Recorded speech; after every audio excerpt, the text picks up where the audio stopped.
we're going to have a little look at the beginning of the 1930s, just as a way of introduction briefly. And then I would like to just spend a little bit of time looking at a few possible extra pieces of reading or viewing or anything that might take your fancy, just to give you a little guide in the direction of one or two extra things that you might be able to look at.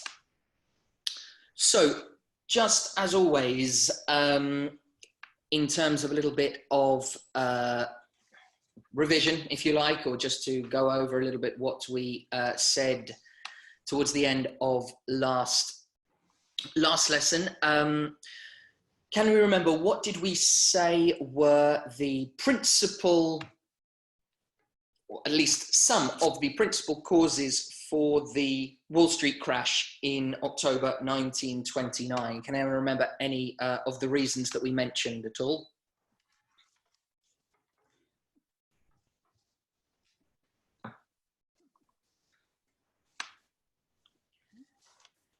Obviously, you can prefer to write in the chat or go for it. Yeah. A lot of people wanted to get their money out of the banks, and the banks were basically without any cash anymore. And so they closed the doors, and because they didn't have any money to give to the people who had accounts in their banks. Absolutely, good, yeah. So first of all, there was what economists might term the run on the banks, exactly. So the idea of having essentially lost their money by trying to float it into the stock market, push it into the stock market to save the market, as it were, and the market continued to drop, particularly on the 29th of October. Then what happened, as you say, the banks closed as people attempted to try and withdraw all of their savings, etc. Little too late, unfortunately. And as you say, many banks had to close their doors. Good, okay, excellent. Any other reasons we can remember?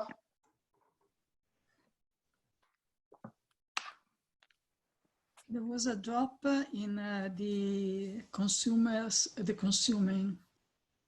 Perfect, yeah, good, go for it, yeah. And people couldn't repay the debt they have subscribed just to buy food, sorry. No, go for it, yeah. My voice is gone. Don't worry.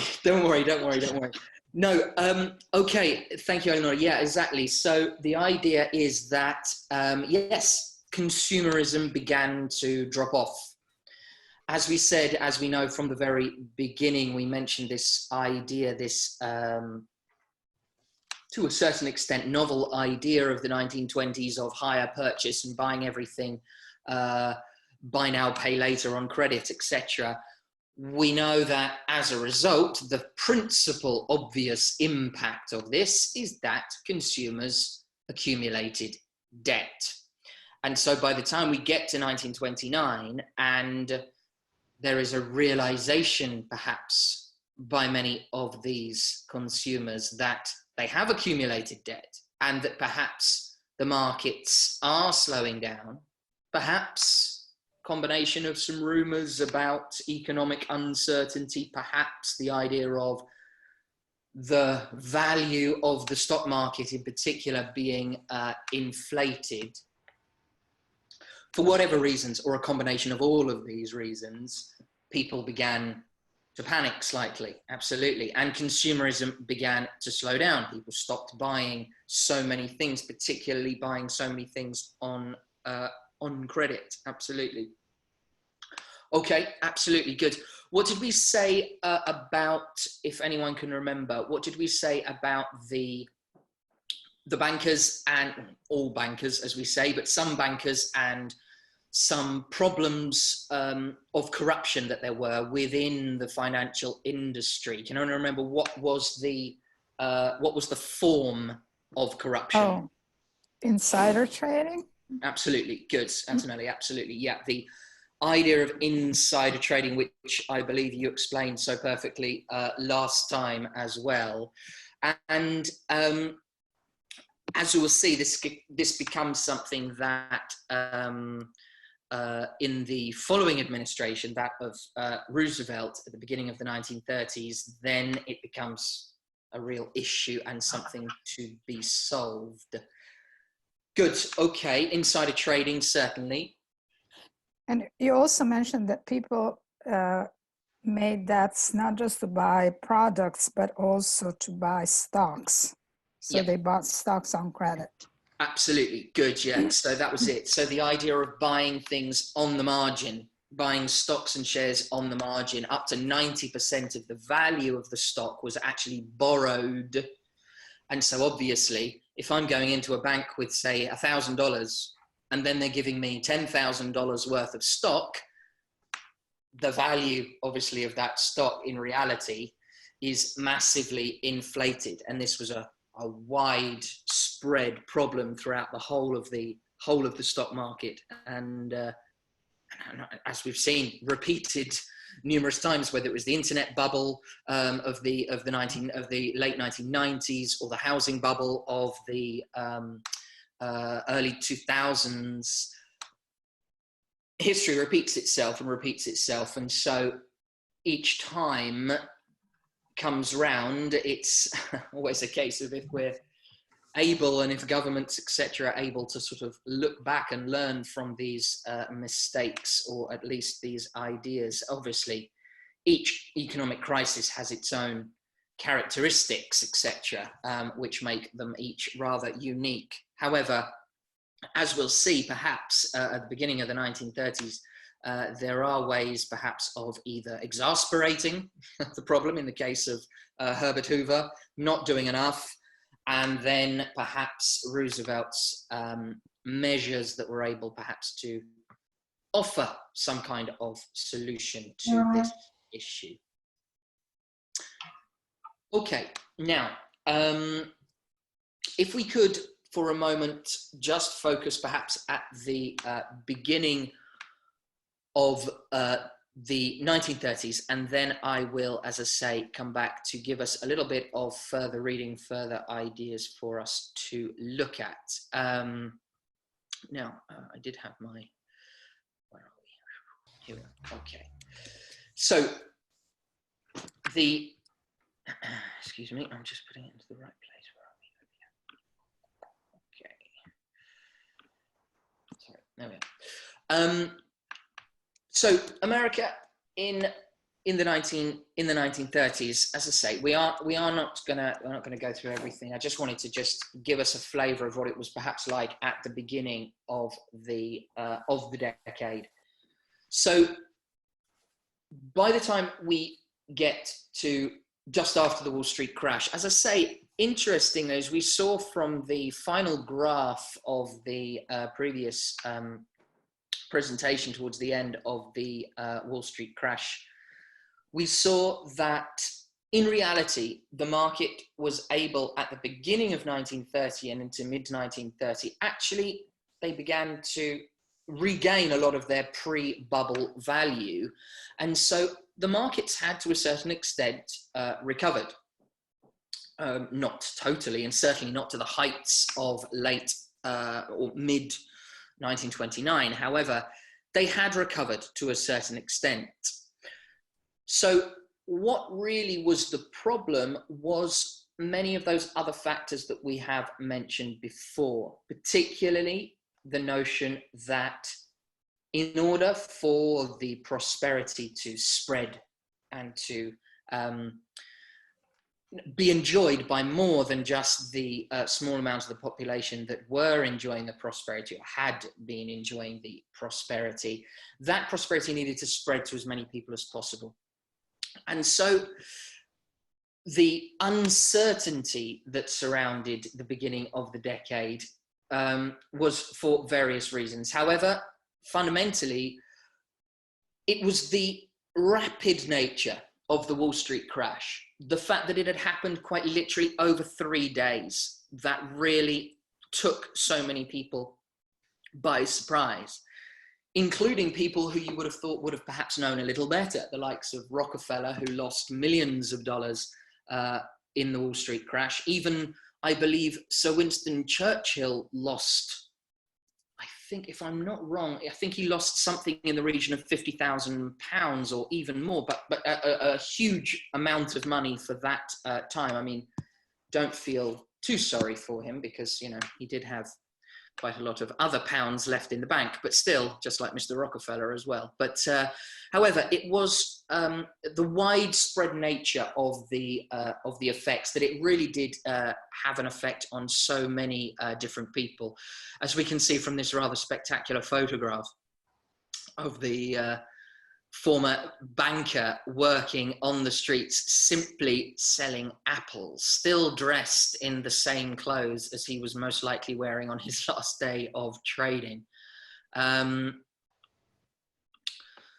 So part of the reason was, as we've mentioned, it was the ineffective reaction of the those in power. The crash happened, obviously, as we know, in October 1929. It wasn't until 1932 that there was due to be another election. And so Hoover found himself in the situation of having to try and find a solution. Now, as we have mentioned, these Republican governments of the 1920s, their fundamental policy was those of laissez-faire.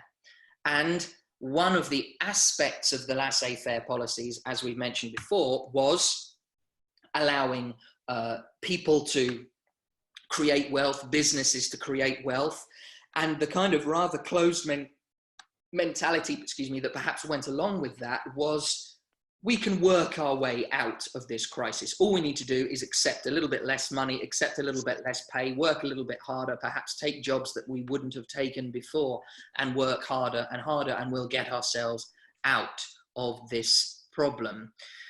Of course, that was never going to be enough.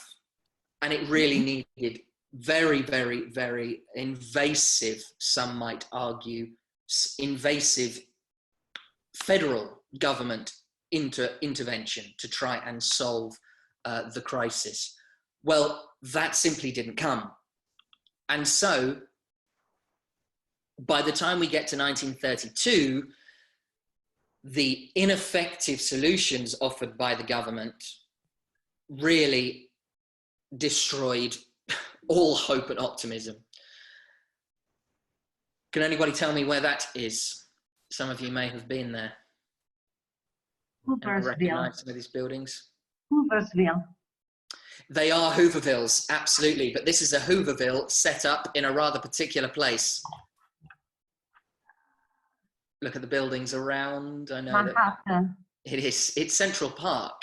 Central Park. Central Park. So there were people setting up shanty towns in the middle of Central Park. This is how unbelievably dire the situation had become. It was no longer simply on the outskirts of the city, in the suburbs, you know, where people were sort of able to ignore the situation. It now invaded the very center of these metropolises.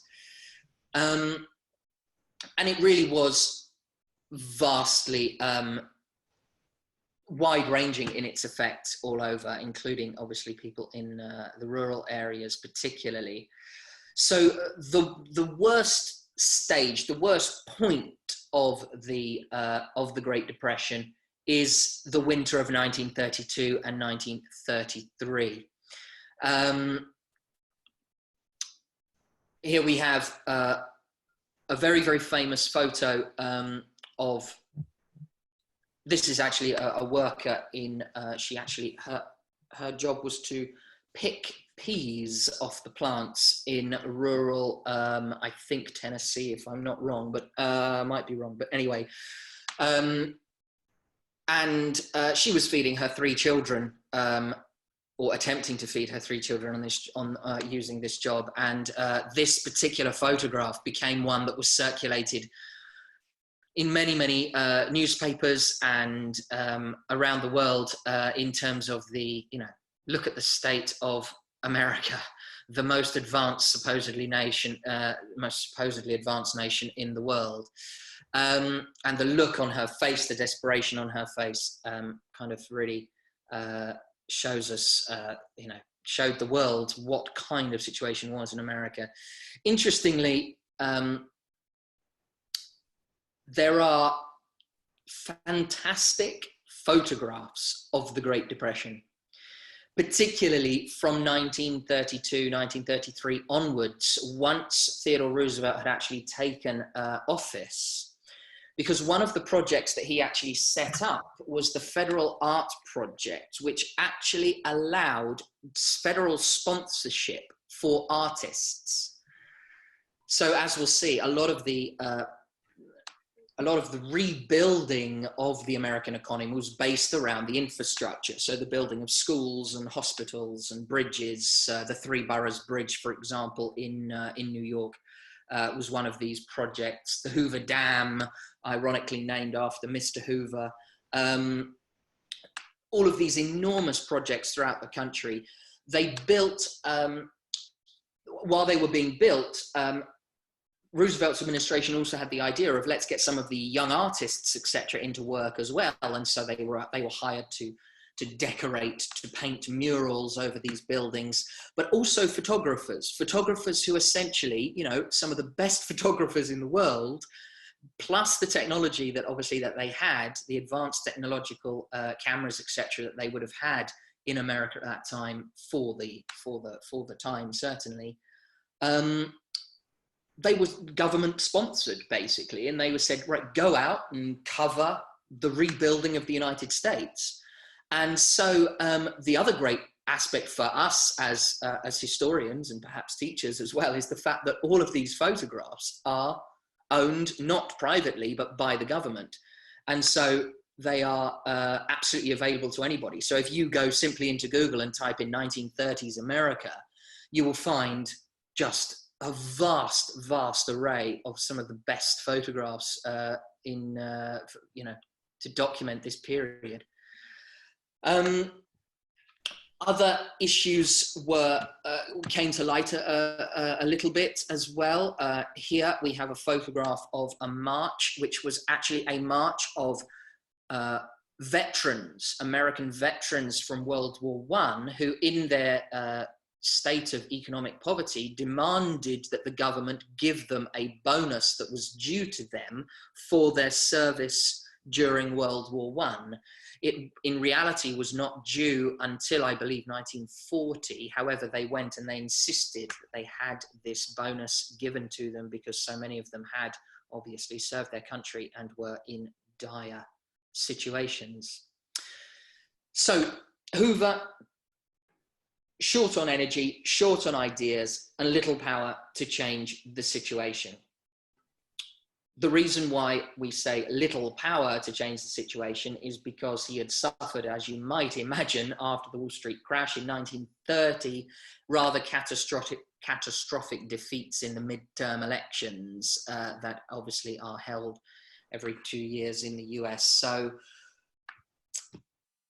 essentially, Congress, he had lost a huge amount of influence and power in Congress that the Republicans had enjoyed throughout the rest of the 1920s. And there was this shift, obviously, over towards the Democrats. And as a result, he really had very little power to change the situation, even if he had had the best, most revolutionary economic ideas, which unfortunately he didn't.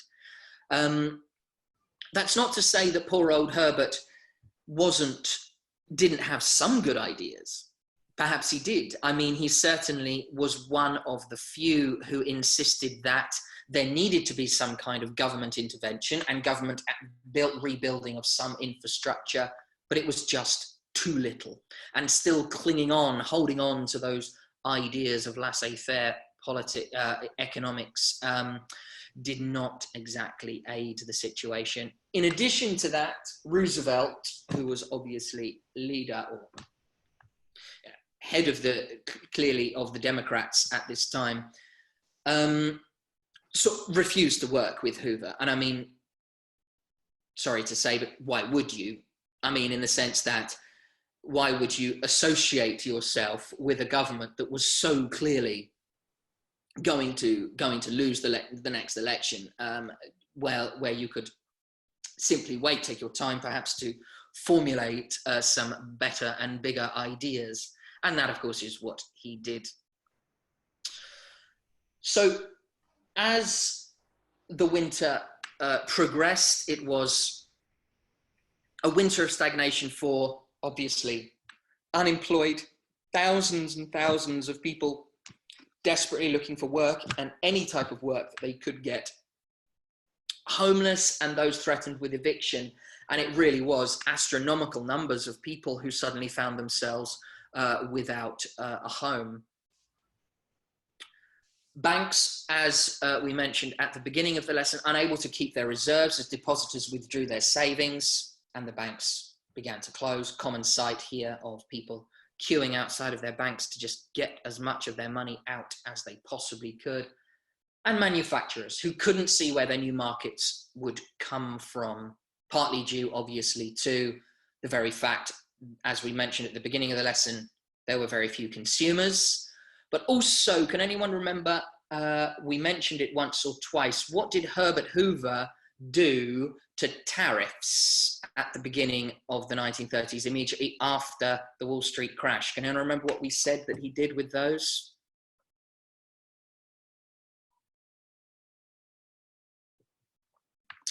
It was a little while ago, I'm sure, perhaps, but he actually said that the best thing to do was, or the main problem was, that American consumers were not buying American. That was the problem. And therefore, what did he do? He rose tariffs again. And so tariffs got to their highest rate, not before the Wall Street crash, but actually after the Wall Street crash. In 1930, they got as high as almost 70%. And therefore, as you might imagine, as we mentioned before, European countries were repaying America with the same courtesy. And so international trade essentially collapsed for the US. There we are with the Smoot-Hawley tariff there in 1930. And we can see that the immediate reaction instead of Mr. Roosevelt was to do something quite the opposite, to start to bring down those tariffs in order to reciprocate the trade, as you might see from the name of the Reciprocal Trade Agreement of 1934. Farmers, as we have mentioned several times, the idea of farmers and the agricultural sector already experiencing huge difficulty. Well, what happened in 1932, 1933 to make their situation even worse? Well, this happened. Here you can see from the little title underneath the bottom of the photograph, Approaching Dust Storm in Middle West.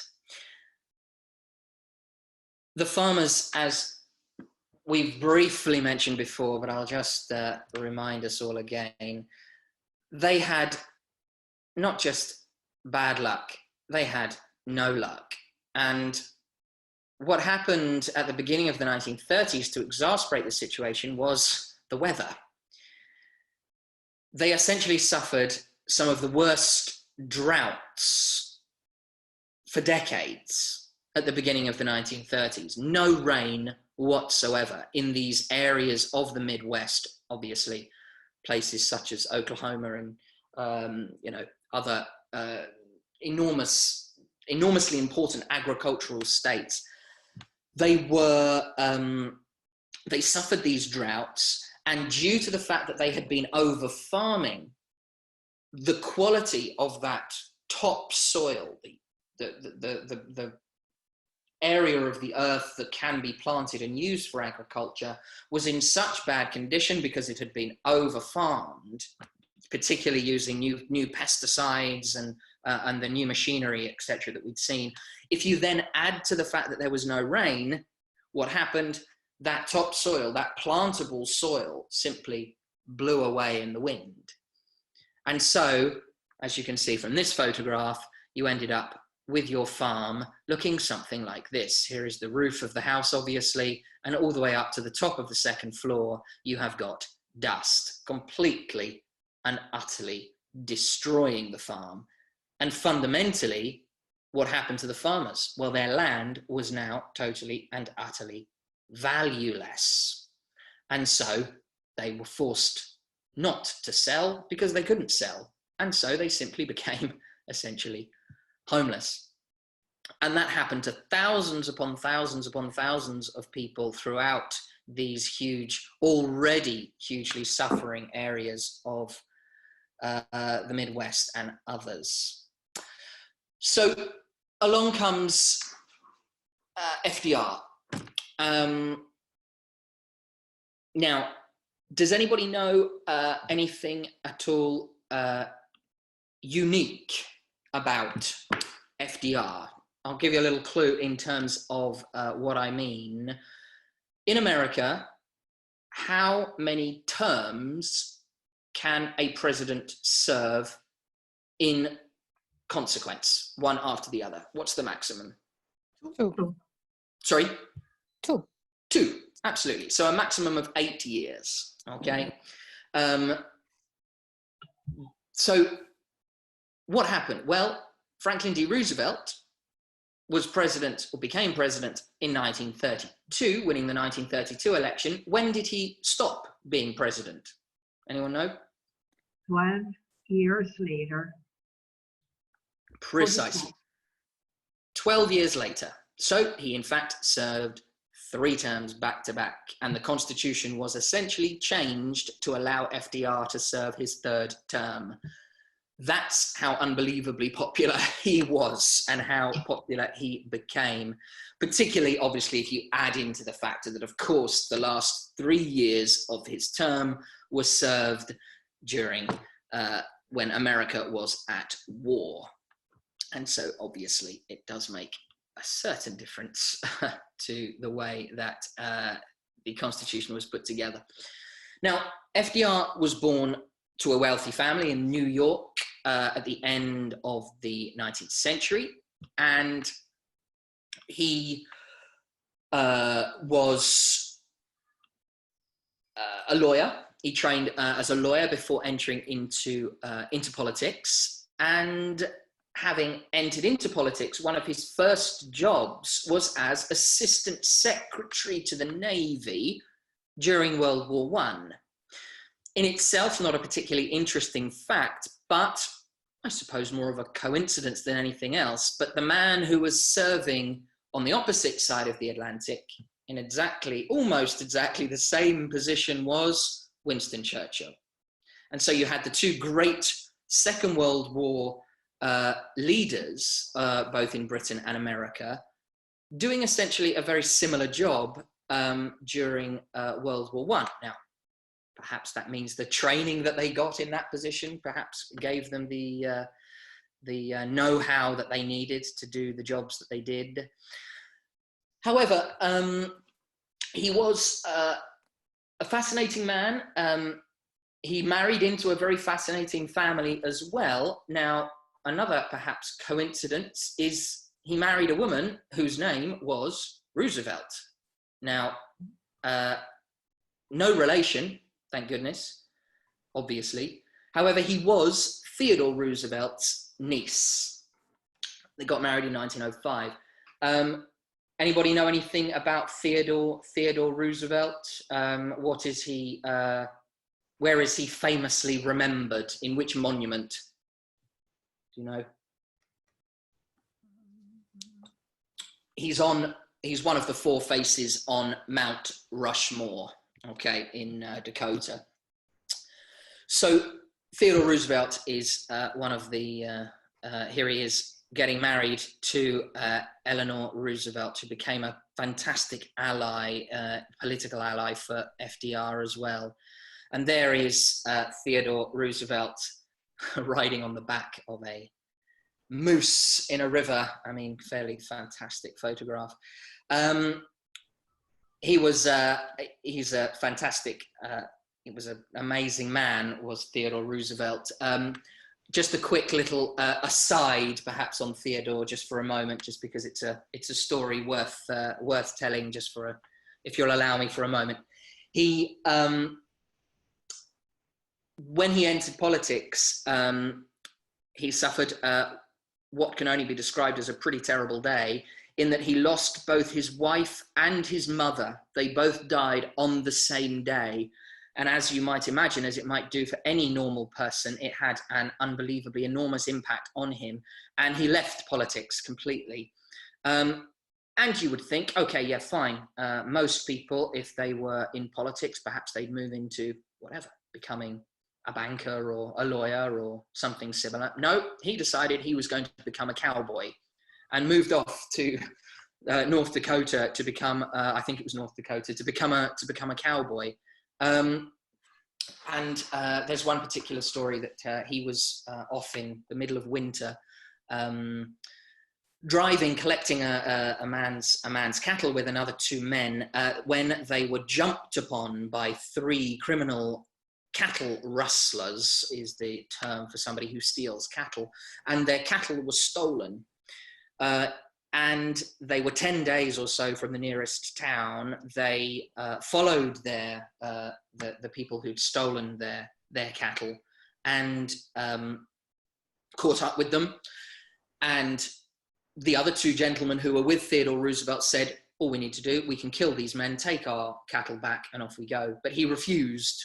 He said, I believe in the justice system of the United States. We will take them and we will carry them back with them. And they said, the other two gentlemen said, okay, fine, but we're not giving them any of our food. So Theodore Roosevelt essentially starved himself to give food to the people who had stolen from him, and took them back, and they faced justice as well. But it gives you an insight into the kind of the character of the man, who was a great idol as well for FDR himself.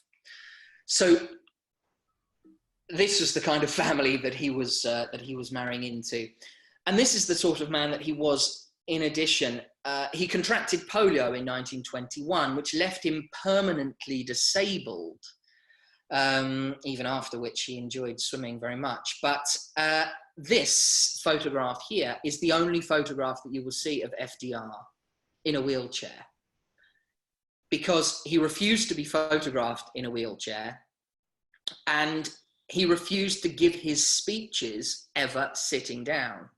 And so when he gave his nomination acceptance speech in the Democrat convention in 1931, in 1932, sorry, he actually was kind of taught himself to walk in a way. He had these incredibly uncomfortable braces strapped around his legs, and with the aid of two walking sticks, he was able to kind of swing his legs to allow him to move, shuffle along the floor, really. But it kind of, once he got into position, he also had a very uncomfortable kind of metal rod that went up his back as well, that allowed him to stand. It was incredibly painful and incredibly uncomfortable for him. But that was the determination of him to lead a normal life. And this was the common view that you would have of FDR standing up, giving these speeches himself. So the man was incredibly determined, incredibly powerful, incredibly charismatic, and incredibly popular. Famous photograph here of the big three, obviously, at Yalta, the conference at Yalta at the end of World War II, with Joseph Stalin and obviously Winston Churchill on the other side. You'll notice they're all sitting down. Roosevelt refused to speak to you if you were standing and he was sitting. You must sit at his level. A very, very powerful, charismatic man, as I say. So just briefly, we'll just touch on this, and then I'd like to just talk through a little bit of extra reading and viewing that we can perhaps do. So initially, FDR did not seem like a strong candidate. He had very little idea really about economics, and seemed a little indecisive, to be honest. But it was really his warm character, his charisma, that was in total contrast to the utterly defeated Herbert Hoover. And people fell in love with his ability to speak, his ability to convince, his assertiveness. And and his honesty, fundamentally, because he openly admitted to the American people that he was not an economic expert. However, he said, I will gather what he called his brain trust, the most brilliant economic minds from universities predominantly around the country, and put them together. And we, guided by my visions, predominantly socialist ideas, we will rebuild and get out of this crisis. And so, unsurprisingly, FDR won a huge victory in 1932, a landslide victory. And as we can see from the election map, it was fairly comprehensive. He, in fact, won 89% of the electoral vote, and thus the Congress was completely and utterly dominated by Democrats.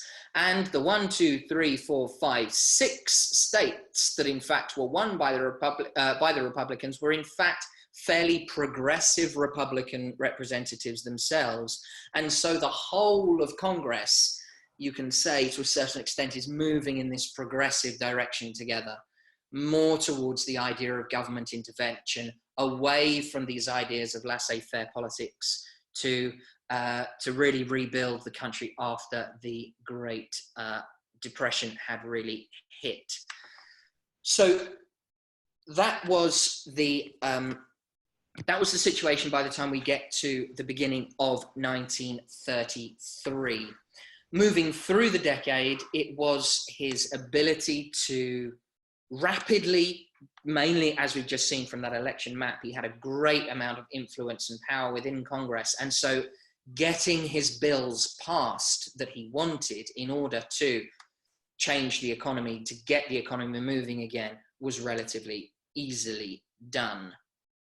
One thing, for example, that he did was, in terms of the banking system, he put in place something that was either known as the Banking Act or also known as the Glass-Steagall Act.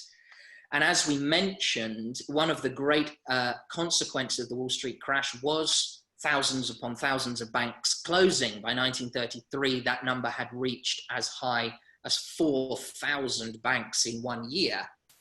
1934, it was down to 56 banks that actually closed their doors. So what he did was, first of all, he did something very simple, a bank holiday. No banks were allowed to be open for 7 days, and so people could no longer go in and withdraw their savings. He just simply closed the doors of all banks in the country for 7 days. He only allowed banks that were not in debt to reopen, and then those banks were then divided into savings banks and investment banks. And so no more could those investment bankers, etc., attempt to use the money if there was ever another crisis in the stock market to try and refloat and try and reinvest in the stock market to boost the value. And so very, very simple ideas. A government employee was also sent inside these banks to check the ins and outs exactly of what was the money that was coming in, the money that was going out, to make sure there was absolutely no foul play whatsoever. Very simple, incredibly effective. He also threw billions of dollars, really driving the government actually into more and more debt in order to start the infrastructure and rebuilding projects throughout the country. And then finally, allowing thousands upon thousands, millions of people to start to get back to work through these government projects, and to, obviously then the government was recouping some of that money through the taxes that were being paid once these people were back to work. However, towards the end of the decade, there is the one big change that he made in 1938, I believe it is, 1937, 1938, I think, for the Social Security Act, the SSA, where for the first time in America, they were given the possibility to have retirement payments, that if you were a dependent woman without a husband who was working, you had dependent children, you were able to claim government financial support from the government. If you were disabled, similarly, retirement payments, as I say, unemployment benefit if you were unemployed. And so the whole social security system that was copied by so many countries, mainly in the post-World War period, in the setting up of the welfare system, for example, under Clement Attlee in the United Kingdom and various other places. And he really kind of set the template for that with his Social Security Act at the end of the 1930s.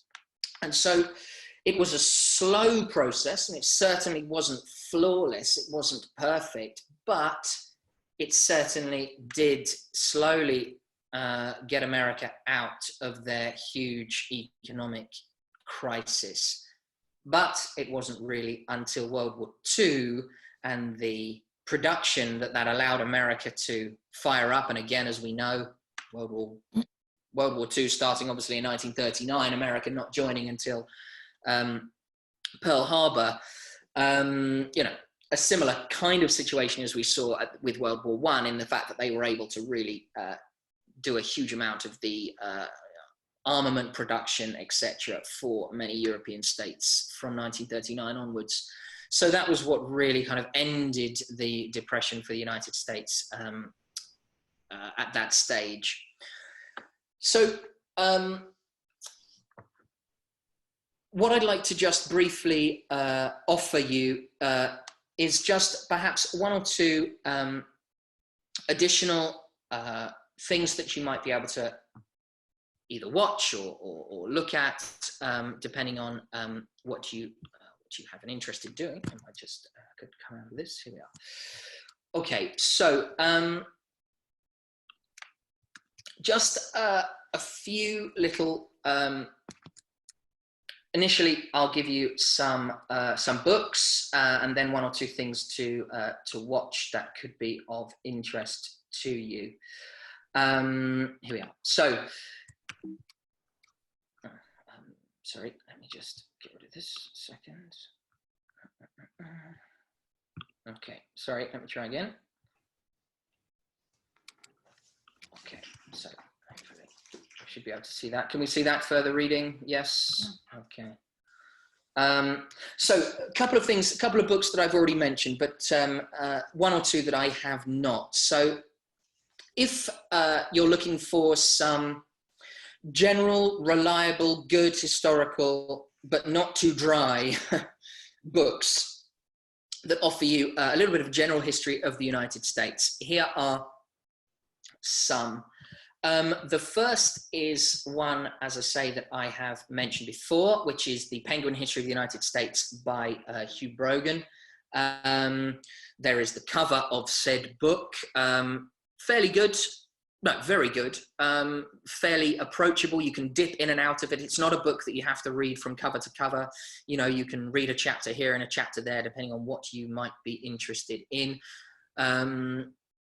Then this one is a little bit more, as the title suggests, narrative and less analytical, but really giving you a good introduction to many of the kind of protagonists of American history, touching on, again, small, approachable, easy, digestible chapters on the story of American history, which is good. There are, I think, 10 editions of this book, latest coming out, I think, 2 or 3 years ago. The very latest edition has actually been divided into 2 books, but to be honest, as a single volume, it's certainly not enormous. So these 2 are particularly good for that idea of narrative history. If you're looking for something a little more, well, this guy, Eric Foner, is one of the most famous American historians. He particularly is very, very famous for what he's written about the American Civil War. This book, A Story of American Freedom, is very, very interesting. It takes as its idea the notion of that word freedom and how that meaning of that word has changed over the decades throughout American history, from obviously the American war of the Revolutionary War and what it meant as freedom of the American colonies from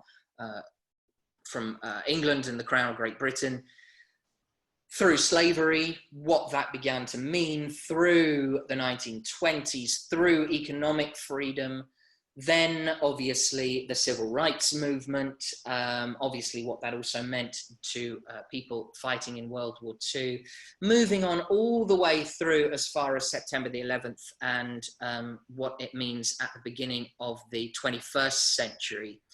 Really interesting read if you are so inclined. So those will give you a little bit of an introduction. One of those, or all of those, will give you an idea, a very clear, generalized picture of the of America in general. If you're looking for something a little bit more specific for the 1920s and 30s, this is a very interesting book, Daily Life in the United States, and focuses much more on social history. So what it was actually like to live through this period. Lots of specific tales from normal people living through this period. It's not focusing so much on the protagonists of the presidents and the people in important, in inverted commas, positions, but more normal people. And social history from this point of view is one of perhaps the more interesting sides of this period. This Frederick Lewis Allen book as well is great, interesting for another fact, in the fact that it was only yesterday is the title of the book, because it was only written and published in 1931. So it's a very much contemporary view of what the 1920s was like. And so without that benefit of hindsight saying, as everybody, oh, they should have done this to avoid this or avoid that. It's somebody who lived through it. And so it's a very written directly afterwards. And so it gives a very, very interesting viewpoint that perhaps a lot of other history books, for obvious reasons, being secondary sources written long after the events, perhaps are not able to offer. This is one possible cover of the book. However, as you might imagine, since 1931, it's had several different versions, but that is a very interesting read. New World Coming focuses quite a lot on the way that America set an example for the rest of the world in terms of their economic models, in getting out of the Great Depression as well. But obviously focusing more on the 1920s and how they were a model of technological advancement, etc. New World Coming, again, a good read, and not too heavy going. If you would be interested in focusing a little bit more on the side of popular culture, particularly in terms of music, Arnold Shaw's The Jazz Age, Popular Music in the 1920s is a great read. Giving you a very, very good overview of huge amounts of jazz bands and groups and the origins of where the music came from and the tracing of the music and how it became so influential. And it gives you a nice little accompaniment to perhaps getting involved in a little bit of exploration, maybe, of looking around at some of that 1920s jazz, and perhaps might give you somewhere to start as to where to listen, etc. Nathan Irving Huggins' book on Harlem Renaissance obviously focuses much more on what was going on in Harlem at the time, and again offers lots of first-hand accounts of what it was like living in Harlem, and gives you a little bit of insight into one or two of the other names that we've mentioned, such as James Baldwin or Langston Hughes. I mean, you can't go too far wrong with starting with just reading a book of Langston Hughes's poetry, to be honest. But it's a lovely read, very, very interesting on Harlem itself. Developing that idea of African Americans in the Jazz Age as well, and what it was like to be an African American throughout the 1920s. Very interesting read in our current climate as well. I recommend Schneider's book there, A Decade of Struggle and Promise. finally, on this section, again, a little bit more of what can I say? A little bit more of a colourful read is Supreme City: How Jazz Age Manhattan Gave Birth to Modern America by Donald Miller is a very good read on New York and on Manhattan as well, and how what was going on in America kind of, you know, passed out and, you know, spread throughout the world and really gave America its name. So that's a really good read on that side of the 1920s. Now, in terms of a few documentaries, I thought I just pulled out 2 or 3 documentaries that perhaps might be of interest. A couple of historical ones to start with. The Century America's Time, 1920 to 1921, Boom to Bust by ABC News, is available on YouTube. So you can just bring that up and watch it. I think it's about 40 odd minutes long. It's actually part of a 15-part series that ABC News did on the whole of the 20th century, and America's Time 1920 to 29 is actually, I believe, the first episode. Am I right? Possibly, or is it third? Can't remember off the top of my head. But anyway, it's a very, very good documentary in terms of giving you an overview of the decade. The Smithsonian Channel, available if you want on Amazon Prime. You can get it on Amazon Prime. It's a couple of euros, I think, for the episode on the 1920s. America in Color. The first episode of this series that's what the cover of the series looks like. Is fascinating simply for obviously the content, but also having the possibility to look at a lot of these images actually in color. It's been reworked by some of the top studios in America, and it's fascinating to see all of these images that we may have seen, but in color is really very interesting. Again, a 45-minute episode. Remastered Devil at the Crossroads on Netflix is specifically on Robert Johnson, the Robert Johnson story, the blues musician. Very little known about him, but it attempts to trace as much of his story as possible, and again is very interesting and takes you all the way through the 1920s and 1930s. He died in 1938.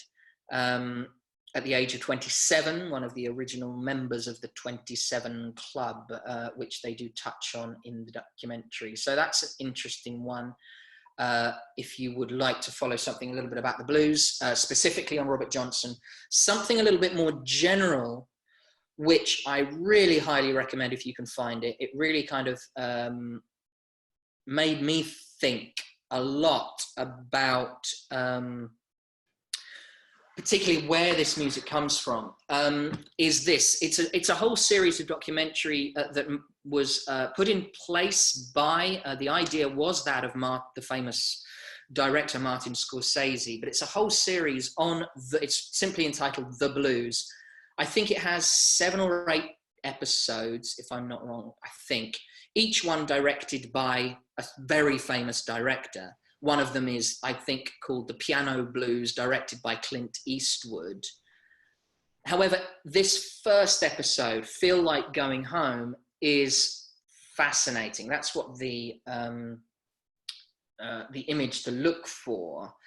That episode is in particular interest because what they do is that it's a one singular contemporary blues musician who travels through the Deep South, tracing where the music has come from.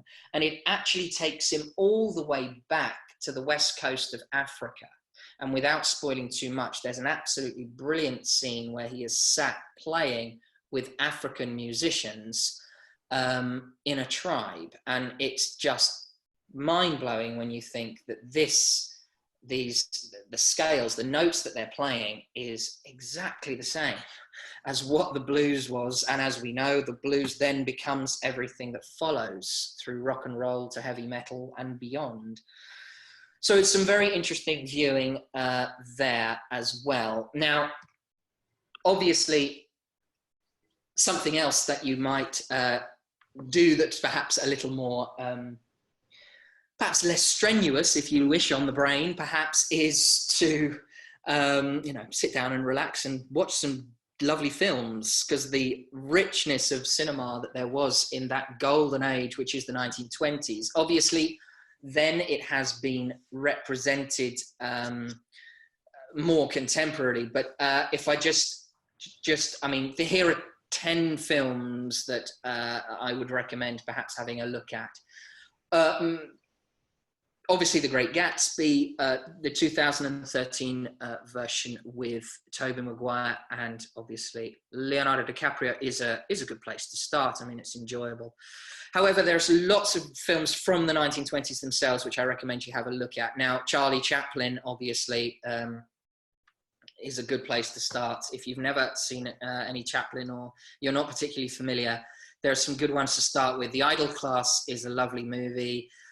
L'Argent is sort of it's a silent film, but it is quite a beautiful one. Speedy takes you through the kind of beautiful kind of jazz age and the dancing and the singing and everything based in New York, which is a beautiful one. Pandora's Box is fascinating. Piccadilly, another beautiful film and pretty interesting topics and, fundamental storylines, considering it was made in 1929 and quite ahead of its time. Then one or two others. Roaring Twenties, actually made in 1939, is a great film starring James Cagney about the kind of the prohibition and the gangster side of the 1920s, which is a great film. Something that you might be familiar with, I'm sure many of us have seen this beautiful film with Marilyn Monroe and Jack Lemmon, etc. Some Like It Hot, 1959, but really giving us that clear idea of what a flapper was and that kind of brilliant, beautiful idea of the flapper, but with this kind of undercurrent of sadness, this, that Marilyn Monroe's character has, this melancholic sort of sadness underneath, but a beautiful, beautiful movie. Bugsy Malone, okay, made in 1970. And then again, Woody Allen directed Midnight in Paris in 2011. Interesting. I mean, it's a focus on Paris at that time and various Ernest Hemingway and Fitzgerald and various others, and it's completely invented story. Obviously, I mean, it's essentially about a man traveling back in time, but it's an interesting view nonetheless. So I hope that's given you a few places to start. Obviously, it's, I don't know, whatever time and above all energy you have to delve deeper into this topic. It really is a fascinating period of American history. And as I say, fundamentally from the beginning, so many, shadows of what we've seen in the 1920s and 1930s are so relevant today. Incidentally, sorry, just occurred to me, another very, very interesting documentary on African Americans particularly is one called 13th on Netflix, which is all about tracing the history of African Americans and incarceration, tracing all the way back to the origins in the 13th Amendment. Very, very eye-opening documentary as well, 13th on Netflix. So I hope that's given us some things to think about, some things to start with.